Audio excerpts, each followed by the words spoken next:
Hey guys, welcome back to the Lit Mag Lab podcast. I'm Vevna Forrow, yeah? So previously on the podcast, I was talking about Halloran Literary Magazine. So listen back to that if you're curious. Again, quite a few lit magazine journals have particular themes or focuses on them. So I really love seeing that again, yeah? And yeah, for this episode, Literary Magazine I came across, I think it was a while back, like, was it a couple months ago? It could have been last year. I apologize, can't remember exactly, but it's called Scraps, yeah. So Scraps magazine, Scraps Literary Magazine, I had found out about this through a poet who had submitted through Dippity Lit Mag. You know how we see bios and stuff. I really always like to check out lit magazine journals that others mention in their bios or their cover letters because I'm curious. I was like, that's pretty cool. After we get acceptances, I see their bios, or sometimes we've shared in our Q&As like, hey, where else have you got acceptance? Share with others, and maybe others can check out that lit mag or journal, pick up an issue, support it too. Yeah. So Scraps Literary Magazine, it looks like I'm on Chill Subs. I'm not logged in right now, so I went directly to their page. But 2023, it looks like they started, and yeah. So they accept simultaneous submissions. It says provides contributor copies, but I'm not entirely sure about that. Nominates for prizes, has examples online, active on social media. So I didn't really see that on their website, but I could be wrong. I didn't see anything like that. But yeah. So just a little about Scraps. I'm going to read and quote off. This is also on their site. Scraps would like to read and showcase the abandoned work of writers and artists. In this exercise, abandoned writing is any piece of writing that the author has indefinitely shelved after receiving a series of rejection letters from traditional publishing venues. These pieces should be complete and polished, and mostly competent but not quite good enough. Think fourth place runner up or fifth or sixth. In addition to showcasing the abandoned work, we would like to present excerpts from rejection letters, as well as the author's own thoughts on why their work fell short. So, yeah, I think that theme of rejection is really nice. There are a couple other lit mags and journals out there that are like, hey, send us your rejected work. We totally want to see that. Or, focus on nothing but that too. But I really love how, the name of it, right? Scraps. I think we all as writers, right, we've had rejections, right? Again, at some point in time in our life.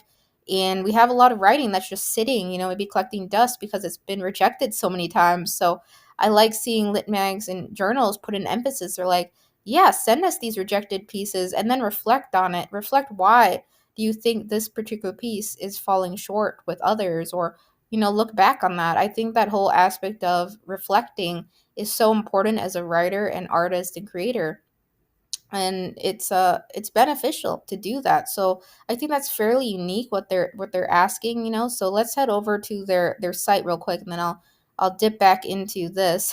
Dip back in, get it? Because Dippity Lit Mag, I've been using the word dip a little bit more. Anyways, yeah, for those of you listening to this episode, I run Dippity Lit Mag and Dippity Press.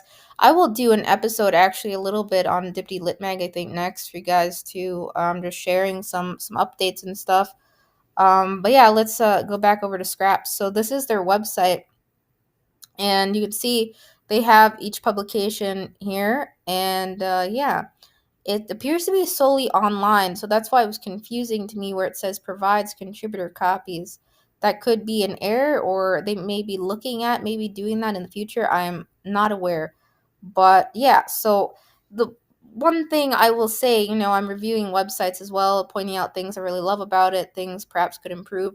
So I don't see a search function on the site, and I think it's beneficial for poets and writers to be able to easily search through publications. I do see this older post button in the bottom right hand corner. And yeah, so that's nice. You can scroll through, but I'm not a huge fan of the arrow over and clicking back and forth, older post or newer post. Still, the site design is, again, very clean and easy to navigate, but just a comment from me.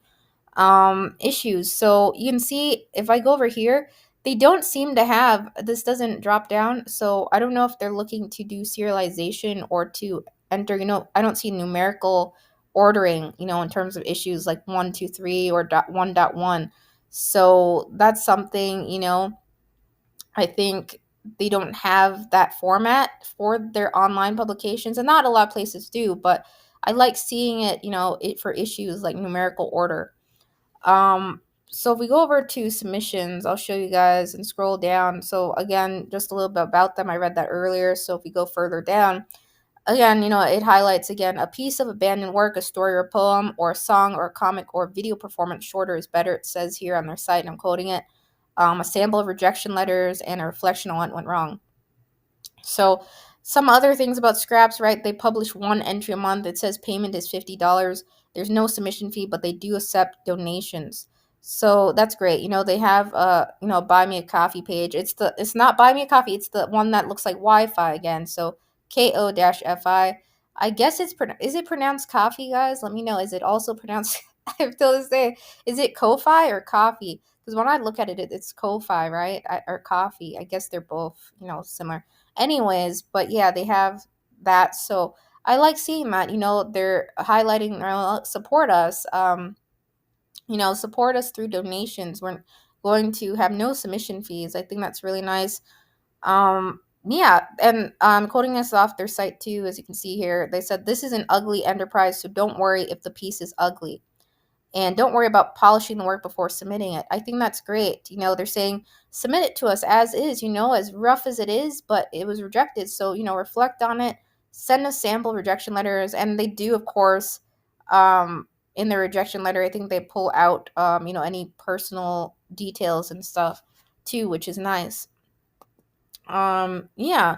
So I'm just gonna click into one here, and scroll back down. So you see they have the reflection after the poem here, and a little bit about the poet and an editor's note, just about updates and stuff. So yeah, there is a way for others to, subscribe, so that's great. It's linked below in the editor's note, and yeah, so I like seeing that reflection there and alongside the work, right beneath it. I think that's pretty unique. I don't see other places really doing that, and that's what stood out to me. And they pay $50. I think that's really cool that they're able to do that. So, just something here I will note, I'm not seeing information about their masthead on their site. However, if we go back to Chill Subs over here, you will see scrolling down, they have the masthead listed here. It's Francis Walsh. I apologize for mispronouncing names, as the editor in chief. And then the assistant editor is Amanda Daly, as of right now, it looks like. So, yeah, I think that is I think it's not absolutely necessary to have photos of, editors and assistant editors and things like that. But I think it's beneficial to have that masthead info also on the site itself. Maybe a brief bio about, the EIC and assistant editor, those on the team. It just helps. But I have again come into contact with poets in the community, and even those who submitted to Dippity Lit Mag, right, who had work accepted in Scraps. So it seems, absolutely, I know some places are like, oh, if a place doesn't have the masthead, don't submit to them. But, they have it on Chill Subs. So always double check, directories and things like that, because sometimes it's listed there and it may not be right away on their website. Now, they've been around since 2023, so who knows? Sites get updated, things change. So this is just as of July, 2025 when I'm sharing this. It looks like they do nominate for prizes, best microfiction, best of the net, best small fiction pushcart. So I'm still not sure about the provide contributor copies. I'm not sure about that, if that's like, you know, um, I'm not entirely sure. But yeah, so I think that's about it. They don't have a editor acceptance note in here, or rate, but they have a tracker stat from Chill Subs, which shows about 50%, and the response time has been averaging, about, it looks like 26 days, and that can change. Life events happen and stuff like that, but yeah, it looks like 60 days after submission, they try to get back to everyone. And I think they do have, again, some examples here. So yeah, I recognize Cecilia, and yeah, there are other poets with examples in here. You can see about three. And that's great to see. They that poets put examples in there. Once you link it to your chill subs profile, it puts it under that read the magazine section in chill subs for others to come across. So yeah, all in all, I think Scraps is pretty cool. I'm not sure about the again the print or sorry, I'm not sure about the provided contributor copies. I'm not sure if they're talking about digital and print because it's not entirely clear. Yeah. So again, it states here, they're maintained by a team of two at this time, and it's funded through their day job. So that's really great to see that they're stating that like, hey, we're self funding this, and we're doing the best we can, and we're taking donations all the time to keep things going. Yeah, it seems like they really do care and everything. So I think that's really nice. They specify design for free access and free participation, so no one is required to donate or pay at this time at all. I think that's really nice.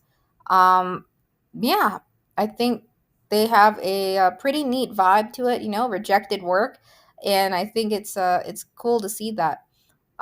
Yeah. So again, there are some other literary magazine journals that I know that state, send us your rejected work. We want to see those declined pieces, the ones that keep getting thrown away. But again, in reality, Scraps, for instance, right? It says they publish one entry per month, it looks like. So you can see here, right? 2/5, 2025, 3/12, 2025, 4/16, 2025. So yeah. And I don't know about, I don't think they are, well, it says open right now. So I don't know if they are, haven't caught up to submissions or paused or took a break on posting, but I don't see the last 2 months up quite yet, and that's okay. Sometimes editors, and they catch up to posting and things like that. Even that's happened to me. We don't post every single month, but we try to catch up if we're behind and to space it out. So yeah, definitely check out Scraps. I really love the fact that they are striving for free access and participation, and they're paying writers $50 per for one entry per month, one accepted entry, and I think that's it's competitive, no doubt, but I think that's really great. So yeah, totally read more of the publications, check it out, and dig in. I think they have a very cool, again, focus on rejected work. And I like seeing that. I especially really love that reflection that they're asking poets and writers to do, for their short story or poem. I think, a lot of times, in life, right, we reflect on decisions we make and things like that, and our work. I think, whether it be a recent piece of work that's had multiple rejections or an older piece, it's had multiple rejections, right? I think that whole process of reflecting on it, no matter, what time and point it may be at, how recent it may be, those back to back rejections, it's important to do that to, take in consideration, hey, maybe this was rejected because the theme or focus wasn't quite there or fit. Maybe that's what they said in the rejection letter. Or maybe they said, some places give feedback to you or sometimes, right? Maybe they outright tell you why it was rejected. A lot of the times we just get those standard cover letters. But I think it's cool to flip that question back to us. Like, why do you think your work was rejected at this particular place? Or why do you think this particular piece keeps getting rejected from all these places? Like, why? Is it word choices? Is it not developed enough? Or is it a very personal, is it tying back to a very personal thing in your life, an event that perhaps doesn't fit issue themes or ones you've tried to submit to, or yeah. So again, it could be a wide variety of reasons, but I think it's cool for us to think about that, even if you're not submitting to scraps or something, just in general, like really think about like, I wonder why these pieces are getting rejected. And if you need help with that, not understanding why this work keeps getting rejected or it's not really going anywhere. Again, there are quite a few places out there that have free feedback, and some places have, some paid feedback options too, where you can do that. You can also perhaps reach out to trusted friends and community, have them give feedback on your work and see what their thoughts are, because it's sometimes hard for us to to point out things in our own work if we're not really grasping why it keeps getting rejected. So that could help you, figure that out. But all in all, try to ask yourself that, if you have pieces of work sitting and they just aren't finding homes for them, through online publications or print, I think it helps to say, I think the work was rejected because of X, Y, and Z, right? So yeah. So take the time to do that, just outside of this too, is just what I'm saying. It could help you, certainly, that reflection process, wherever you may be, as a writer, artist, no matter at any age, it helps to do that reflection. And yeah, that's about it. So I think what Scraps again does quite well again is like saying, hey, rejected work is awesome. Abandoned work is very cool and beautiful too. So I love seeing that. I think, they also, I forgot to mention, but they have, it looks like, I think, visual art pieces as well. And then they share, like, they ask some writers or artist questions additionally, like, hey, what are some other artists you recommend, or share this, almost like a little mini interview questions too in the publication. So I like seeing that, so it's a very, very cool what Scraps does. And again, there are a few other ones out there that highlight rejected work, but I feel like Scraps does a really good job on, that bow tying it up, asking for that reflection, very brief, and also, a couple other things they do of other types of publications, right, with visual art, asking a few other questions and stuff like that, it looks like. So yeah, I think that's nice, their approach to, the lit mag space, right? The scraps, as we call it, because I think we all have scraps, right, sitting around. I have a bunch of scraps, guys, a bunch. So totally, I'm gonna maybe dig through some of mine, and maybe, they are, as we call it, right, um gems, right? There are some gems in our that we really love that just maybe keep getting rejected, right? And it's totally possible. Again, poets in the community I mentioned, right? Some places they submit to, right, is rejection, rejection, rejection, right? That 20, 20, 30, 40 times. And then out of all of that, maybe one they try one more time, right? And that place accepts it, right? So maybe on their 40th try or their 25th try, they found a home for that one particular piece. So you totally got to keep trying. And yeah, so if you're looking for a place that really puts the spot on rejected work, this is one of them. I'd recommend checking out and give it a try, Yeah. So it looks like, let's see, it says always open, it looks like year round. Yeah. So it says hybrid. So yeah. And yeah, so take a look at it and see. Um, yeah. This isn't one I'm not signed in right now, but I have it bookmarked myself too. So yeah, it says their vibe is send us your best but less intimidating. Yeah. So scraps of commentary. So yeah, I like seeing those additional, comments from the writer and artist, on their work to learn more about it. I like that. Something we used to do at Dippy Lit Mag was to ask the backstory of a piece. It wasn't rejected work or anything like that, but just a little bit behind it. But we discontinued that because we sort of just want the work to stand on its own now, and it's not always necessary to have that backstory. But I think in the case of rejected work and reflecting, I really like seeing that, like um, this piece, maybe, telling the story behind it, why it was created, why you think it was rejected, things like that, asking yourselves those additional questions, or giving those to writers and artists, I think is helpful for their journey, as a writer and artist to grow, right? That growth is there when you reflect and take the time to do so. So that's all, yeah. Take care now. Signing off officially. Oh, wait, one last thing. I promise, one last thing. So, yeah, I think it's solely an online publication. That's what I'm seeing. I think what they're pertaining to here, maybe this is why they were saying it's free access to the publication. So, yeah, I think that's what that's entailing. But who knows? Maybe one day they'll do print and digital PDFs or issues, like that. But it looks like it's solely an online publication at this time. So just to clarify that, that's what I'm seeing. Yeah, but that's still awesome. I think they do a pretty good job. I think it's a unique structure that they have. um, choosing one piece per month, and who knows, things restructure over time at places, but I think that is a pretty interesting, format they have for their publication, and on terms of rejected work and highlighting that. So yeah, so browse around some more, guys. Totally, at Scraps and check it out.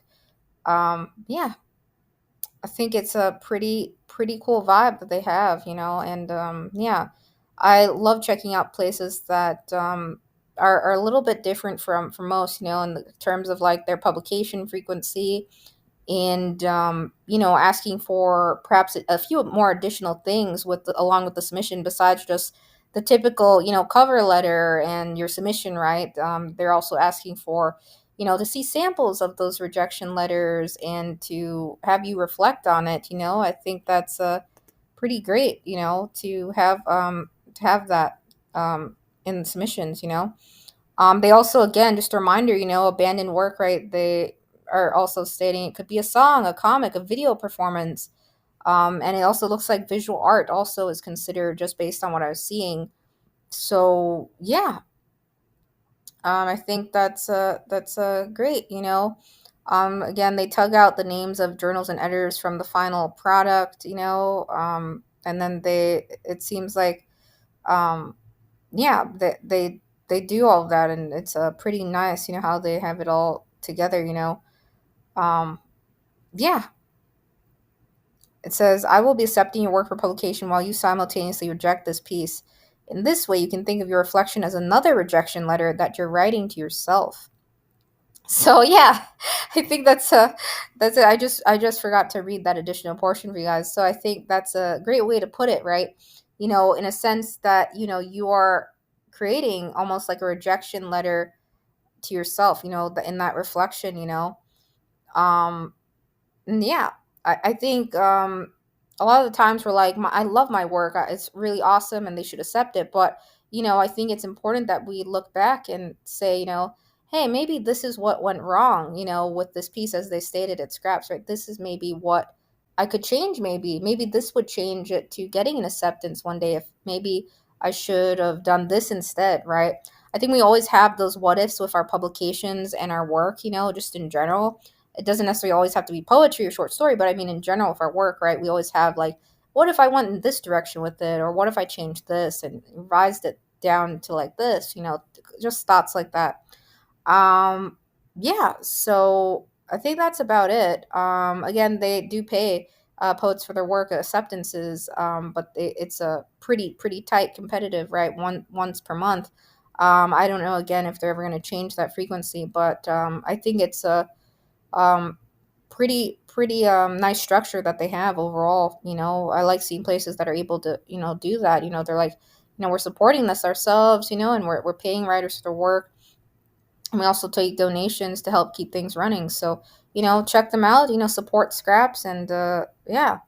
I think they are one place that definitely I've always, I haven't submitted to them or anything myself or anything like that, but as always, it caught my eye for sure. Scraps caught my eye, so I wanted to take the time to share that. And yeah, so again, recommend you get a Chill Subs account. I'm not signed in again right now, but look at it, and and give it a bookmark. Check out some of the work. Always read some past work to get the gist of what they're looking for. In terms of in terms of that reflection and some of the additional questions they may ask. Let's say visual art. It looks like there's some there that I came across, but all in all, very cool publication, Scraps. Yeah.